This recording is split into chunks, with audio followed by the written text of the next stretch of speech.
Gente, tudo bem? E aí, como que vocês estão? Estão gostando das aulas? Antes da gente começar, lembrem-se lá do canal de dúvidas, né? Eu e a professora Renata, a gente está revezando. Então, uma semana eu fico, outra semana com a professora Renata. Então, dá uma olhadinha no canal de dúvidas, né? Se vocês tiverem dúvidas aí das matérias anteriores, fiquem atentos às novidades, tá bom? E hoje a gente vai dar continuidade à matéria que a gente está falando, né? Que é citologia. E hoje a gente vai falar um pouquinho sobre transporte através da membrana, né? A gente viu lá na última aula, né, as estruturas da célula, e hoje a gente vai falar quais são os tipos de transporte, como substâncias saem, né, tanto de dentro da célula para fora da célula, quanto de fora da célula para dentro da célula, né, esse transporte. Então, botei ali para vocês algumas informações só para a gente relembrar, né, o que foi dito na última aula. Então, a membrana plasmática, a estrutura dela é semipermeável, né? Então, a gente fala que a função da membrana plasmática é permeabilidade seletiva, ou seja, quem determina quem entra e quem sai da célula, né? E como isso vai acontecer é a membrana plasmática. Então, ela recebe informações, né? E se algum determinado íon, por exemplo, está em excesso dentro da célula, a gente precisa eliminar. Porque sempre coloquem isso na cabeça de vocês. O nosso corpo, ele sempre vai tentar procurar o que a gente chama de homeostase. O que é homeostase? É equilíbrio. Então, a gente sempre vai tentar equilibrar tanto que está dentro da célula quanto que está fora da célula. Quando eu falo isso, eu estou falando não só de íons, tá? Mas de água também. Então, eu coloquei ali para vocês, né? Que é uma característica que permite que a célula troque substâncias do meio extracelular, tais como glicose, aminoácidos, oxigênio, gás carbônico, amônia, sais minerais e água. Então, eles conseguem fazer essas trocas. E essas trocas, tá? Elas podem ser tanto com ou sem gasto de energia. E a gente vai ver isso agora. Tá bom? Então, botei ali para vocês a estrutura da membrana, só para quem ainda, né, precisa se recordar sobre isso. E a gente vai falar um pouquinho sobre esses transportes. Aqui eu coloquei para vocês um mapa mental, falando um pouquinho, eu poderia dar aula inteira com esse slide, tá? Mas, como eu sou maravilhosa, eu desmembrei ali, né? Lembrei um pouco os serial killers, estou desmembrando ali cada um desses tipos de transporte. Então, como eu falei para vocês, a gente pode ter, né, transporte passivo, transporte ativo ou transportes em blocos. Qual é a diferença? A diferença é se gasta ou não energia, e esse transporte eles podem ser em partículas, né? Sólidas ou líquidas, tá? Então, a gente tem aqui, ó, transporte pela membrana, os transportes passivos. Deixa eu marcar aqui para vocês, ó, passivo, tá? São aqueles que não têm gasto de energia, né? E estão sempre a favor de gradientes de concentração.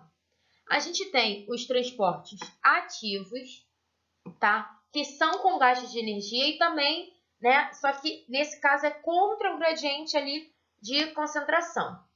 E a gente tem também os transportes por vesículas, que também podem ser chamados de transporte em bloco, que a gente tem a endocitose e a exocitose, tá bom? Uma outra coisa que é importante, tá aqui, ó, os meios, né? Então, para eu conseguir entender um pouco sobre o transporte através de membrana, eu preciso entender os meios.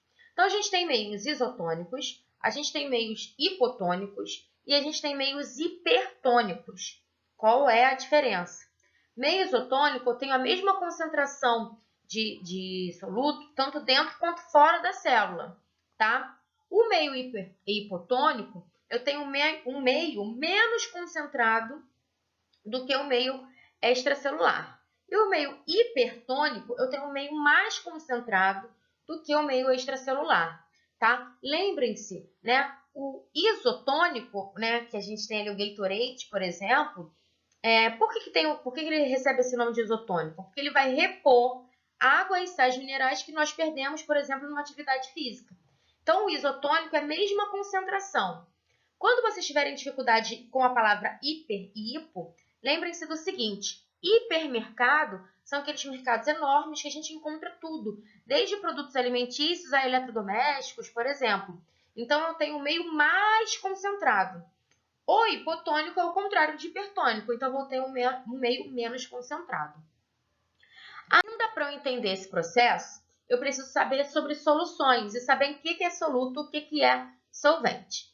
Então, uma solução, tá, é o conjunto de um soluto com um solvente. Então, o soluto vai ser aquela substância que eu vou dissolver no solvente, tá? Essa substância, quando dissolvida, forma uma solução, ok? Então, gente, botei aqui um exemplo, tá? Então, o exemplo é, eu tenho sal, água. Então, sal vai ser o soluto. A água vai dissolver esse soluto. E a solução é a mistura ali, né, de sal com água. Beleza? Tranquilo? E agora a gente vai falar um pouquinho desses tipos de transporte. Então, primeiro, a gente vai falar sobre o transporte passivo. E o passivo significa que não tem gasto de energia. Nesse caso, a gente vai chamar a energia de ATP, adenosina trifosfato, tá? Então, ó, as moléculas elas vão ser sempre deslocadas a favor do seu gradiente de concentração, né? E a gente tem alguns tipos aí de transportes passivos. Quais são eles, professor? Então, eu tenho aqui, ó, difusão simples, difusão facilitada e osmose. Galera, vocês devem estar sempre achando, né? Toda vez que eu vou explicar e marcar alguma coisa, eu olho para cima. Só para ressaltar aqui, tá? A tela do meu computador deu uma queimadinha e eu preciso olhar na tela do computador, da televisão. Então, por isso que eu faço isso, tá bom? Só para... Provavelmente vocês devem estar falando, gente, por que ela olha para cima se a câmera tá aqui e ela não olha para baixo? Por causa disso, tá bom? Então, vamos explicar um pouquinho de cada coisa.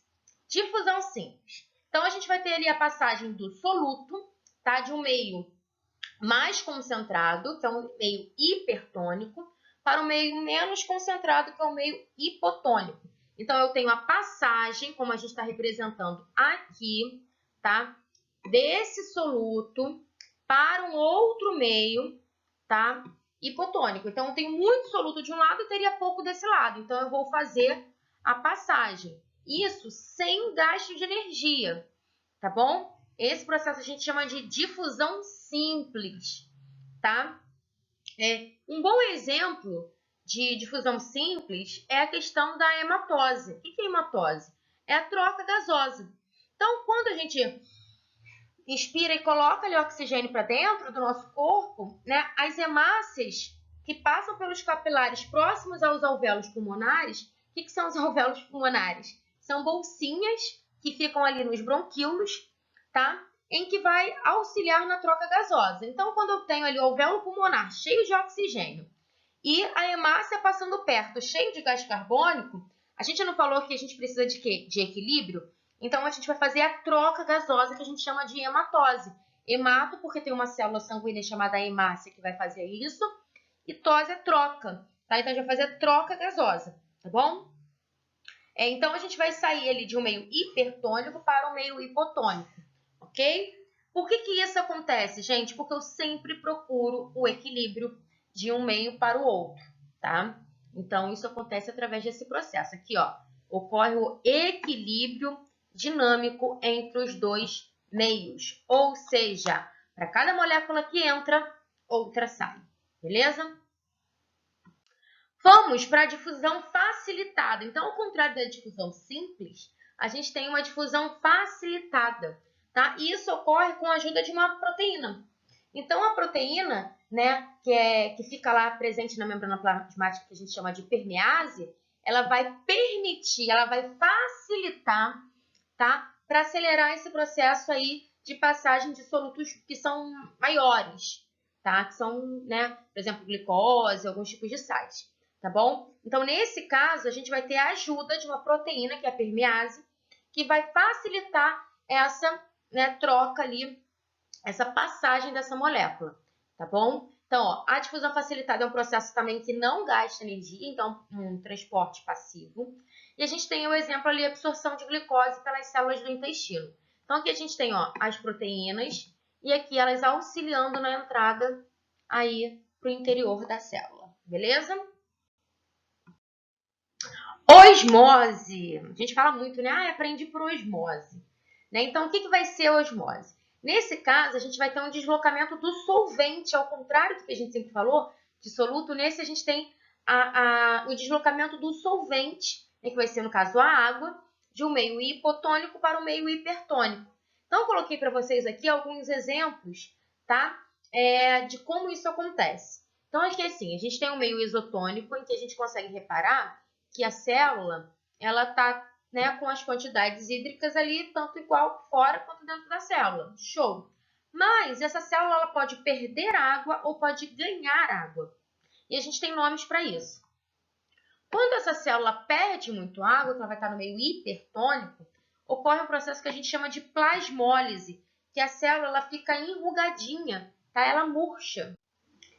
Quando eu tenho, né, essa célula ali no caso, né, recebendo muita água, né, a gente fala que ela ficou túrgida, tá?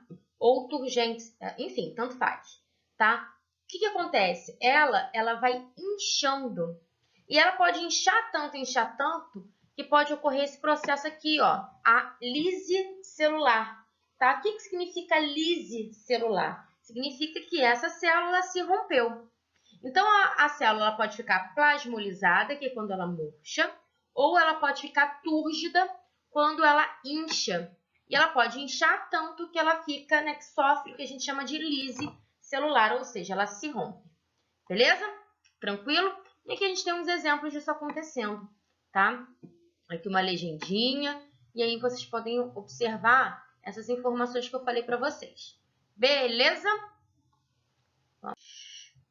Vamos para os transportes ativos. Né? O transporte ativo, a gente tem um exemplo clássico, que é a bomba de sódio e potássio. Né? E nesse caso, eu tenho gasto de energia, eu tenho ATP aí, tá sendo gasto, ok? Como isso vai acontecer, gente? Então, a gente tem ali as moléculas, né, que são forçadas a se movimentarem de seus gradientes de concentração, e essas moléculas é o sódio e o potássio. Então, elas sempre vão trabalhar meio que em conjunto, tá? Então, olha só, a célula ela tem que ter ali um gradiente de concentração de sódio, né, baixo dentro da célula e alto fora dessa célula, tá? E a concentração de potássio é o contrário, alto dentro da célula e baixo fora da célula. Então, como isso vai acontecer? Por um processo de difusão, porém com gasto de energia, eu vou ter ali a saída de 3, né, moléculas de sódio e a entrada de 2 de potássio. Sempre vai ser assim, 3 de sódio entra 2 de potássio. Esse processo gasta energia, tá? Então, a gente vai ter o gasto de energia acontecendo aí, ok? Tranquilo? Tá? Isso, né, esse processo de bomba de sódio e potássio, a gente tem um exemplo da polarização lá das membranas dos neurônios. Então, esse processo de passagem da bomba de sódio e potássio, ela ajuda a conduzir os impulsos nervosos, né, que, enfim, os impulsos nervosos eles vão coordenar todas as atividades do nosso corpo, e esses impulsos nervosos acontecem por conta dos neurônios, que são as células do nosso sistema nervoso, tá bom? Aí a gente vai falar um pouquinho agora sobre os transportes em blocos. Então, quando tem uma substância que é um pouquinho maior, tá? A gente vai precisar fazer aí alguns processos. Então, a gente divide essa passagem também, nessas movimentações, em endocitose e exocitose. Qual é a diferença? A endocitose, a gente vai ter o englobamento dessas partículas, tá? Para dentro da célula. Então, do lado meio externo para dentro da célula. E eu divido isso em 2 processos, em fagocitose e pinocitose, tá bom? Obviamente que exocitose eu vou estar englobando partículas e jogando para fora ali, né, da célula. Vamos falar de fagocitose primeiro.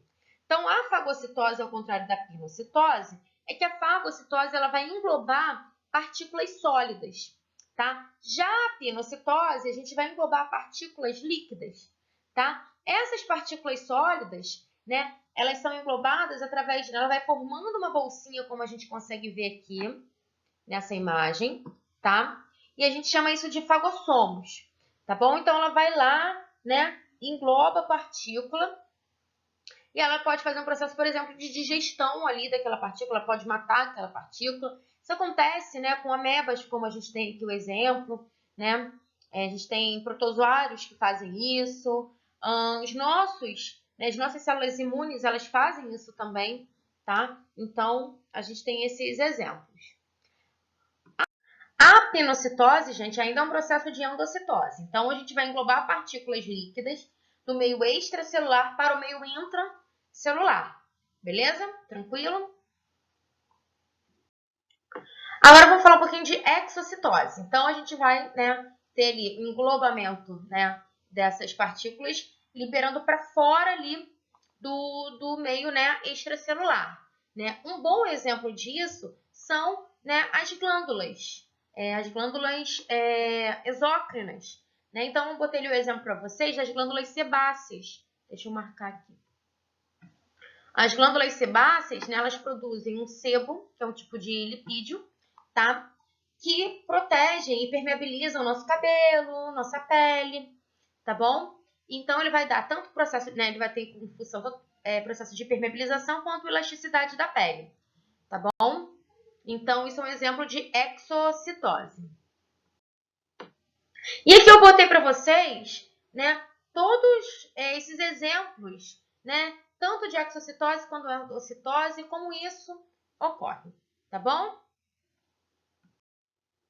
E eu espero que vocês tenham gostado. Acho que a aula foi bem tranquila. Estudem, façam revisão, olhem o material de apoio, roteiro de estudos, revisem as matérias anteriores, tá? Deixo aqui um abraço para todo mundo. Tô com saudade de vocês e até a nossa próxima aula, se Deus quiser. Tá bom, gente? Façam os exercícios, hein? Confira os gabaritos. Beijo!